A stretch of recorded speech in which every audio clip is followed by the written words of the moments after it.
अस्सलामुअलैकुम जी। 5 साल पाकिस्तान तहरीक इंसाफ के जो साबका इंट्रा पार्टी इलेक्शन थे उनके 5 साल मुकम्मल होने के बाद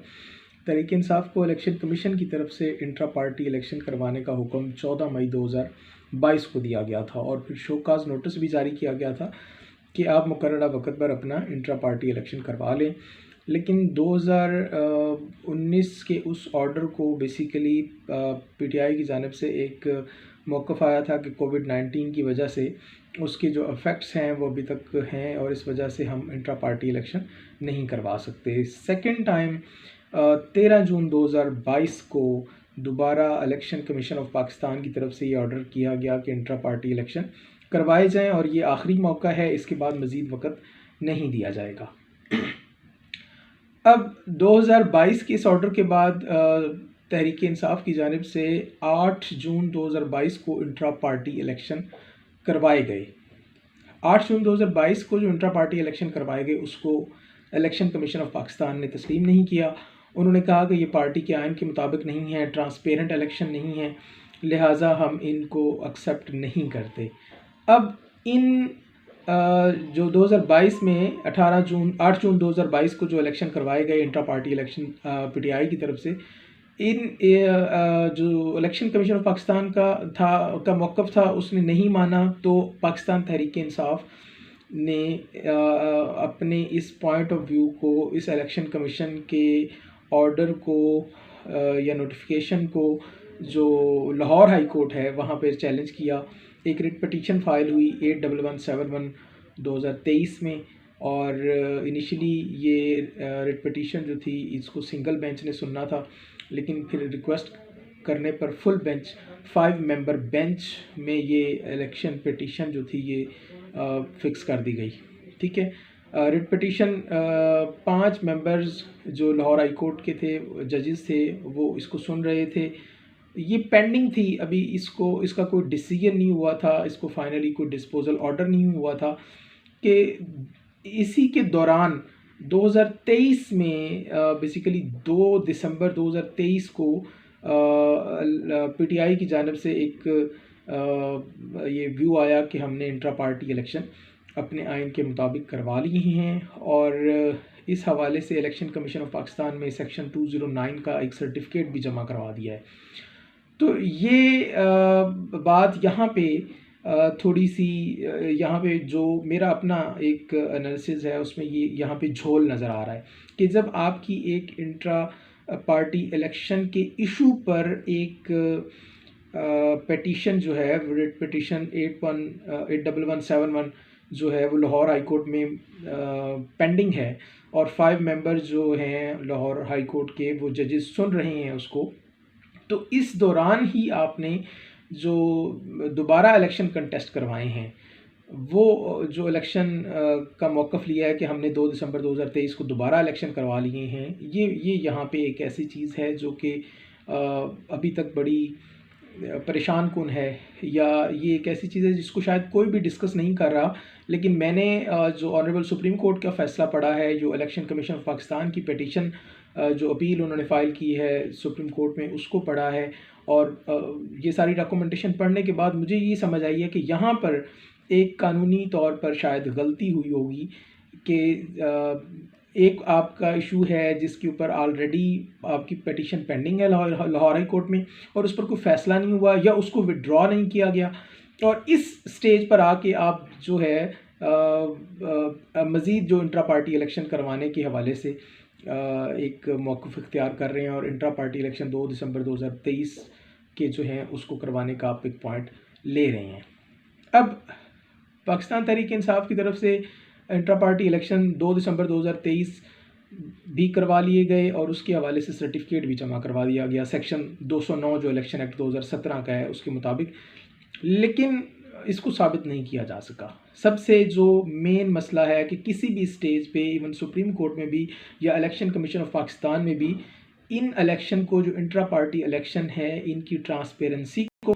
कि ये बिल्कुल शफाफ इलेक्शन हुए हैं या पार्टी के आइन के मुताबिक ये इलेक्शन हुए हैं, कहीं पे भी साबित नहीं किया गया। अब मसाइल कहाँ से शुरू होते हैं? मसाइल यहाँ से शुरू हुए कि जब इंट्रा पार्टी इलेक्शन 2023 जो दिसंबर 2023 में होने का मौक़िफ़ पीटीआई की तरफ से आया कि ये हमने आइन के मुताबिक अपने इंट्रा पार्टी इलेक्शन करवा लिए हैं। अब इन इंट्रा पार्टी इलेक्शन के ख़िलाफ़ 14 दरख्वास्तें आ गई। प्लांटेड भी हो सकती हैं कि ये 14 दरख्वास्तें जो हैं वो कंप्लेनेंट्स जो इसमें जिन्होंने इलेक्शन कमीशन ऑफ पाकिस्तान में ये दरख्वास्तें दी हैं, उनका कोई उनको प्लांट करने वाला हो या उनको खड़ा करने वाला कोई भी शख्स हो सकता है, लेकिन इस हवाले से कोई भी एविडेंस नहीं है। 14 दरख्वास्तों में क्या मौक़िफ़ था कि कागज़ात नामज़दगी हमारे नहीं जमा हुए, हमें कोई फॉर्म नहीं मिला, हमें कोई शेड्यूल नहीं, पूरे मुल्क में कहीं कोई शेड्यूल जारी नहीं हुआ, कोई वोट नहीं हुई, कोई वोट की काउंटिंग नहीं हुई और इंतखाबात पीटीआई के सेक्रेटेरिएट इस्लामाबाद की बजाय पेशावर के मतलब किसी गांव में, दूर दराज गांव में वहाँ पे मरकज़ बना के और वहाँ पे बिला मुकाबला तंजीम एक जो है वो बन गई है और जिसको डिक्लेयर कर दिया है और उसका कोई नोटिफिकेशन जारी नहीं हुआ, बल्कि प्रेस रिलीज़ सिर्फ अखबार में जारी हुई कि पीटीआई के इंट्रा पार्टी इलेक्शन हो गए हैं। लिहाजा ये इलेक्शन जो हैं उन कंप्लेंट्स के मुताबिक जो है वो fraud,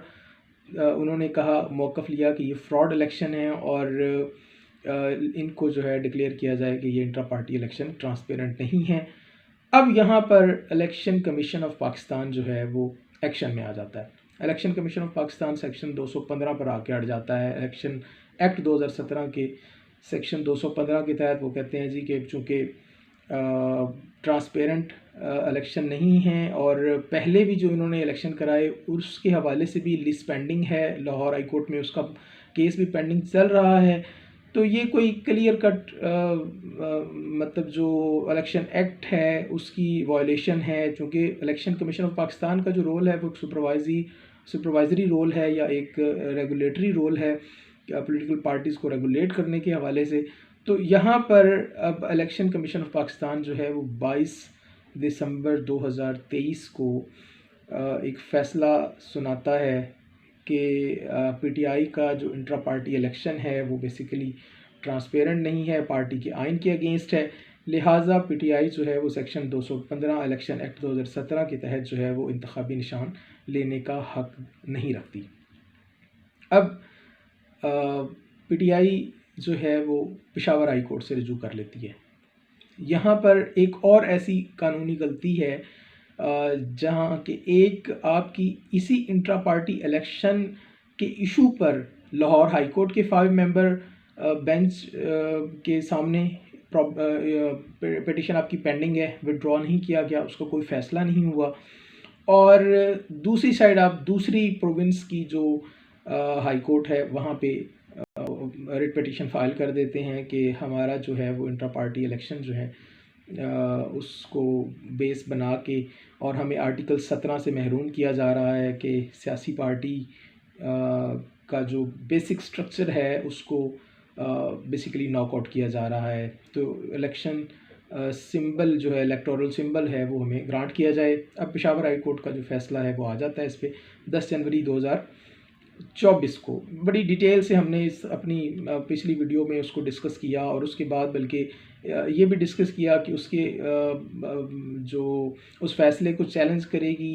election commission of Pakistan और इलेक्शन कमीशन ऑफ पाकिस्तान की अपील में क्या पॉइंट्स लिए गए और इलेक्शन कमीशन ऑफ पाकिस्तान अपनी क्या बहस करेगा। वो सारी बातें साबका वीडियो में इवन के डिसीजन सुप्रीम कोर्ट का आने से पहले जो ग्राउंड्स उन्होंने लिए थे उसको मैंने डिटेल डिस्कस किया था और उनके आर्गूमेंट्स को भी डिटेल डिस्कस किया था। अब उन आर्गूमेंट्स में एक जो इंट्रा पार्टी इलेक्शन का आर्गूमेंट था वो बेसिकली मसला बन गया कि इंट्रा पार्टी इलेक्शन जो हैं वो ट्रांसपेरेंट नहीं हैं या वो बोगस हैं और अगर कोई पार्टी जो है अगर इंट्रा पार्टी इलेक्शन करवाने के बाद उसका सर्टिफिकेशन जमा सिर्फ करवाती है तो वो उस इंट्रा पार्टी इलेक्शन को प्रूव नहीं कर पाती। तो उस पर जो फ़ैसला फिर वो ऑनरेबल सुप्रीम कोर्ट का वो फ़ैसला आ गया। अब सुप्रीम कोर्ट के जो फ़ैसले में कुछ चीज़ें ऐसी हैं जो कि मैं समझता हूँ कि अकॉर्डिंग टू लॉ है। अकॉर्डिंग टू लॉ इस तरह से हैं कि इंट्रा पार्टी इलेक्शन पर बड़ा क्लियर कट लॉ मौजूद है। इस पर पहले से सुप्रीम कोर्ट की जजमेंट्स भी मौजूद हैं, इस्लामाबाद हाई कोर्ट की भी जजमेंट मौजूद है। वो भी हमने लास्ट टाइम उसको भी डिस्कस किया था अपनी वीडियोस में कि ऑलरेडी लॉ जो है वो जो इंट्रा पार्टी इलेक्शन के हवाले से है बड़ा क्लियर कट है और उस पर जजमेंट्स भी मौजूद हैं।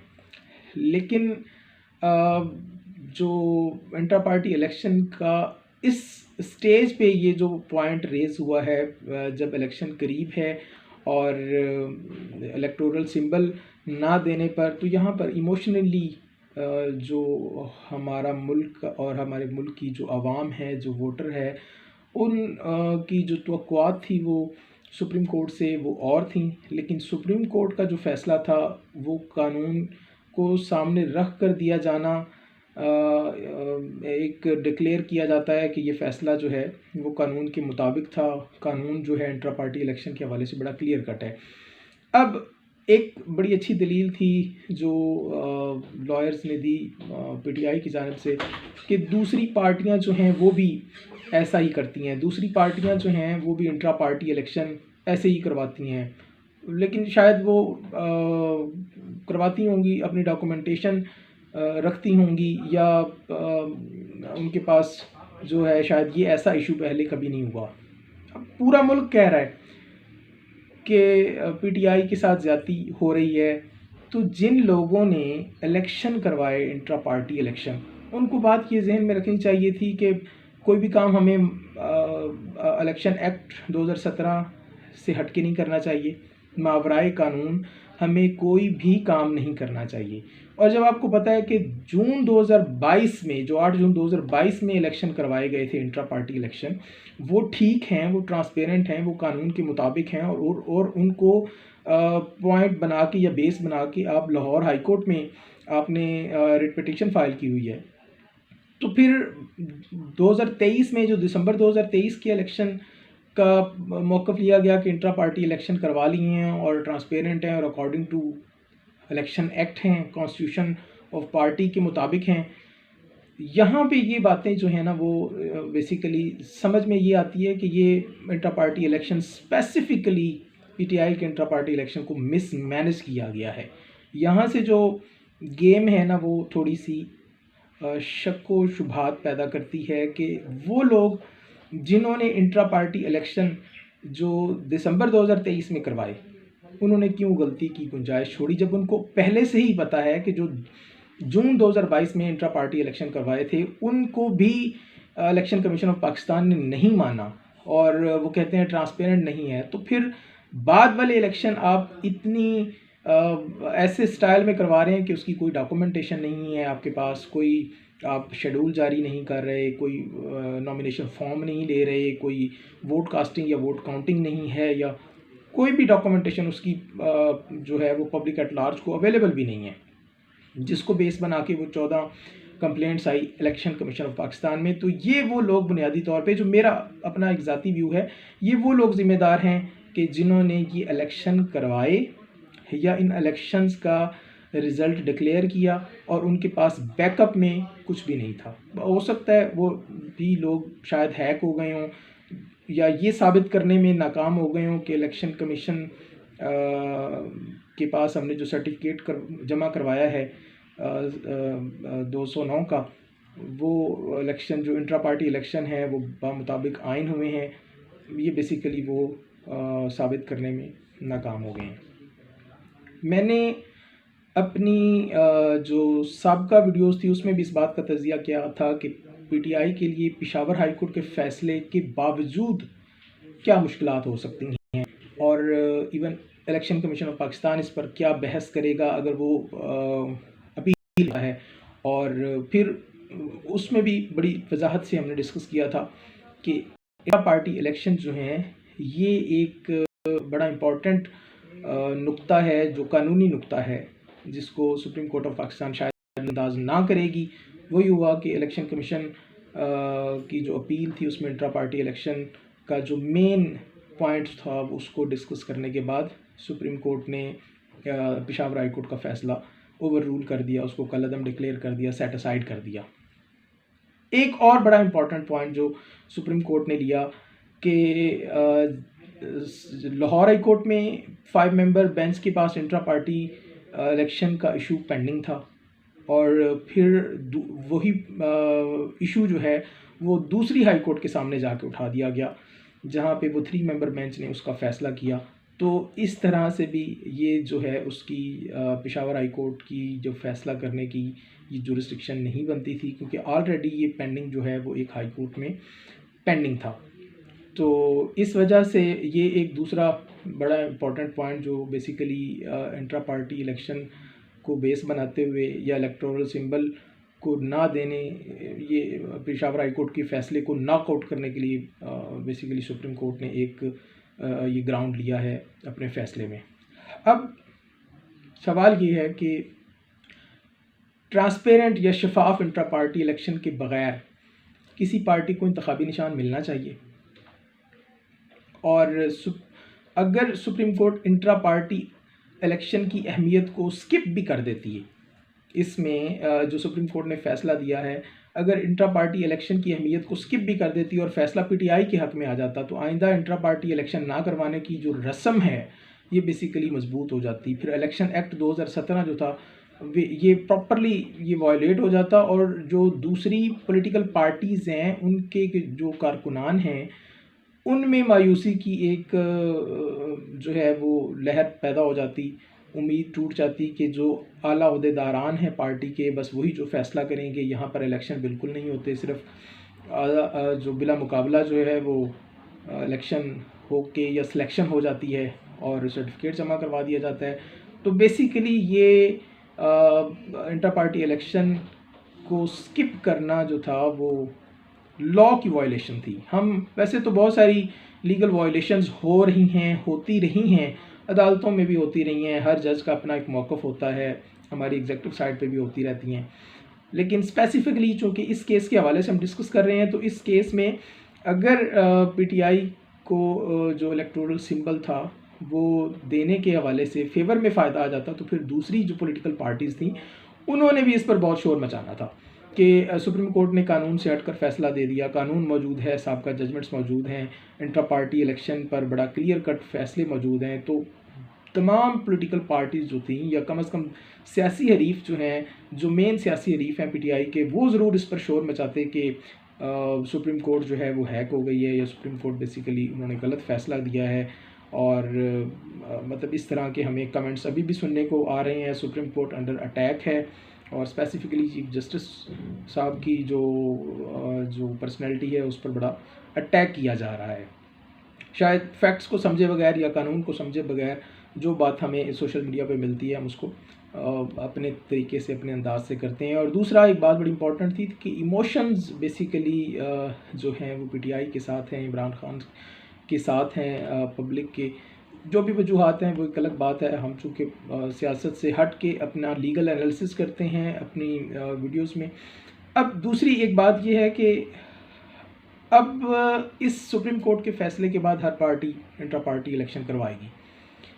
लेकिन सुप्रीम कोर्ट का फ़ैसला इस हद तक काबिल तनकीद है कि मुल्क की जो सबसे बड़ी सियासी जमात थी उस सियासी जमात के इंट्रा पार्टी इलेक्शन को बेस बनाते हुए इंतखाबी निशान से महरूम कर देना, ये एक बड़ा ही अहम मसला है। इंतखाबी निशान से महरूम करने की वजह से जो इस वक्त पार्टी का जो एक स्ट्रक्चर था वो बेसिकली डिमोलिश हो गया। अब इस फ़ैसले ने बेसिकली उस स्ट्रक्चर को तोड़ कर रख दिया। सुप्रीम कोर्ट के इस फ़ैसले ने इंतखाबी निशान ना देने पर अब मसाइल जो हैं बेसिकली इंतखाबी निशान ना मिलने पर जो मसाइल में बेसिकली वर्कर जो है, जो वोटर है वो मायूस हो गया है। हर कारकुन जो है उसको मायूसी उसके अंदर फैल गई है। जो अब जो फीलिंग्स हमें सोशल मीडिया या दोस्तों से डिस्कशन करने के बाद पीटीआई के वोटर्स जो हैं वो मायूस हो गया है, मुत्तहिद नहीं रह गई पार्टी। इस तरह से फीलिंग ये आ रही है कि पार्टी मौजूद ज़रूर है लेकिन पार्टी मुत्तहिद नहीं रह गई। पीटीआई का जो एक यूनिटी थी वो इंतखाबी निशान ना मिलने की वजह से ऐसी फ़िज़ा बन गई है कि पार्टी जो है वो मुत्तहिद महसूस नहीं हो रही। दूसरा कि कोई लीडिंग रोल नहीं रहा किसी का। एक बड़ी इम्पॉर्टेंट चीज़ ये है कि वो लोग जो पहले लीडिंग रोल में नज़र आते थे अब हर कोई अपने इलेक्शन, अपने इलेक्टोरल सिंबल और उन मामलात में चला गया है। कोई पॉलिसी नहीं है, किसी किस्म की कोई लीडिंग रोल नहीं है कि किसके कहने पर पार्टी जो पाकिस्तान की सबसे बड़ी सियासी पार्टी है और बहुत ज़्यादा, सबसे ज़्यादा उसके वोटर्स की तादाद है, एक एडमिटेड फैक्ट है, उसको लीड करने वाला कोई लॉ, कोई पर्सनैलिटी, कोई पॉलिसी जो है वो नज़र नहीं आ रही। अब ज़रूरत किस बात की है? मेरा अपना एक एनालिसिस है कि ज़रूरत इस बात की है कि पीटीआई के स्ट्रक्चर को मजबूत करने के लिए कोई पॉलिसी दी जाए, कोई पॉलिसी बनाई जाए, या पीटीआई के स्ट्रक्चर या यूनिटी को बरकरार रखने के लिए इस वक्त जो एक मायूसी की फ़िज़ा है उसको ख़त्म करने के लिए शायद जनरल इलेक्शंस से भी पहले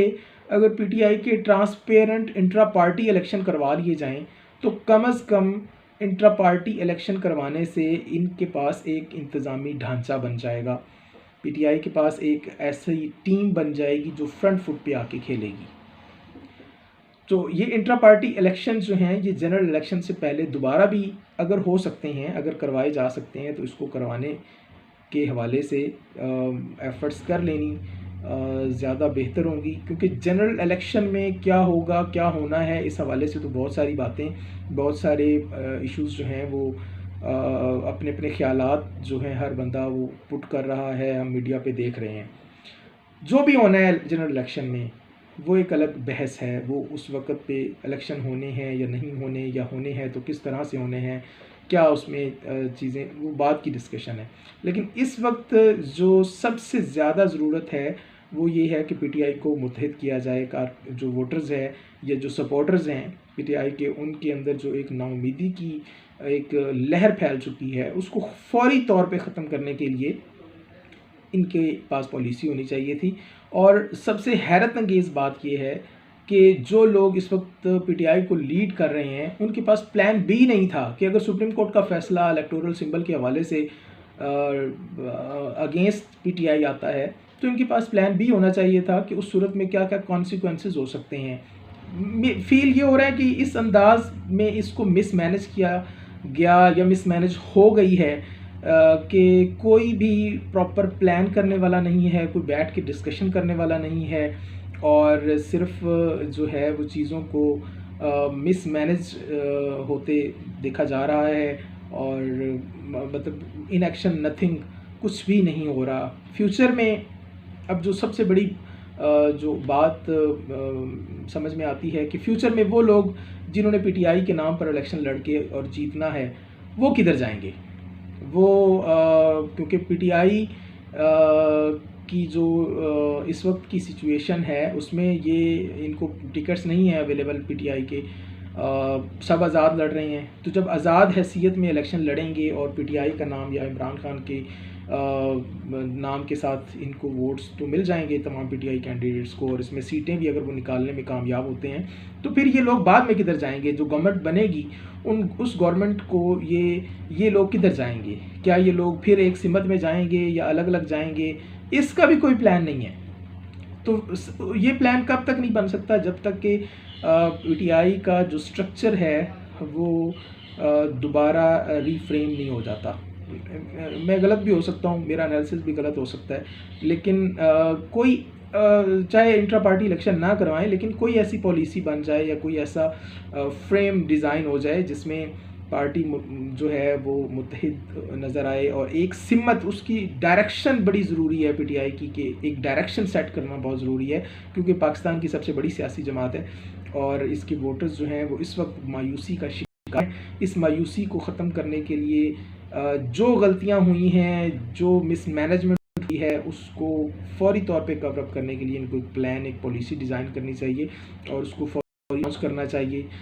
और इस कामयाब तरीके से उसको लॉन्च करना चाहिए कि फौरी तौर पे जो क्राइसिस क्रिएट हो गए हैं उनको वो ख़त्म किए जा सकें और जो गलतियां हो गई हैं उनका अज़ाला हो सके। Thank you.